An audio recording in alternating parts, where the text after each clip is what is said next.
salam dostlar. dostlar. Necəsiniz? Necəsiniz? Bugün belə bir dənə şey düzəltmişəm anama. İndi bunu anama verəcəm, açsın. Merak edirsən içində nə var? Bu puzzle'dır. Puzzle. İndi buradan belə şeylər var. Buradan seçəcəyinə çıxacaq puzzle. Və gizemlisi də budur. Bu. İstəsən birini də seçə bilərsən. Bir bu, bir də hansı? Bir də bənövşəyi. Bənövşəyi. Bu? Yox, açıq bənövşəyi. Hə. O nədir baxım onda? Qəhvə rəngidir bu. Qəhvəyə oxşar açıq. Bir dənə bu, Aha. bir dənə də bu. Bir dənə bunu seçdi anam, bir dənə də bunu. Okey. İndi açılımı sən eləyirsən ana. Yox, Bir sən hardan açıb belə? sən aç. Tamam açılma. Kartı da çıxır. İstən kartına baxmaq istən ilk öncə ana, yoxsa puzzle qurmaq istəyirsən? Bax görüm nədir.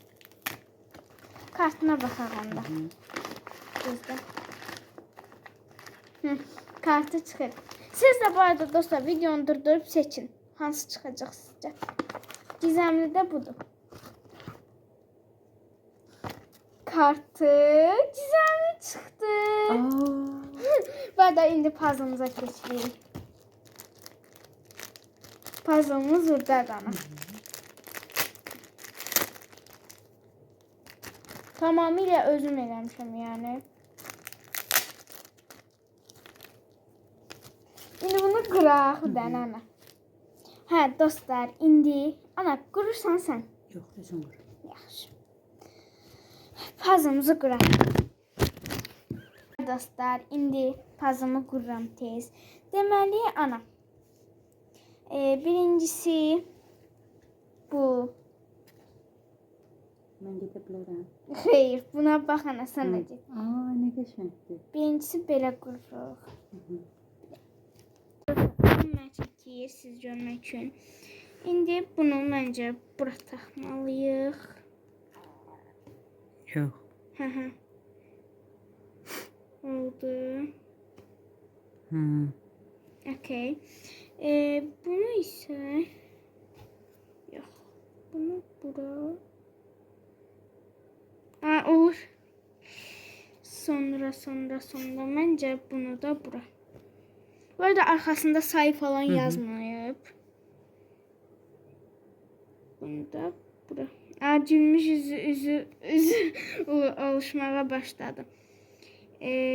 Qəşəng gəldim. Bunu bura.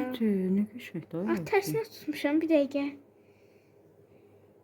Belə qoyaq. Bir dəqiqə. Belə.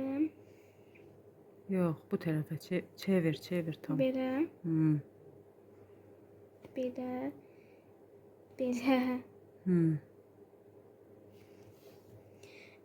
Bunu bura taxdıq. Bunu da bura. Hə dostlar, indi mən video dayandım, mən bunu qurdum. Cihazdan belə. Sonra bunu hara? Bunu bura. Evet. Bunu bura. Yox, səhv elədim. Baxın dostlar. Bunu bura. Bunu isə çən ortasına belə. Bravo. Belə bir gülümüz alındı. Aferin balım. Evet. Kanalımıza abunə olmağı, like atmağı unutmayın. Bye bye.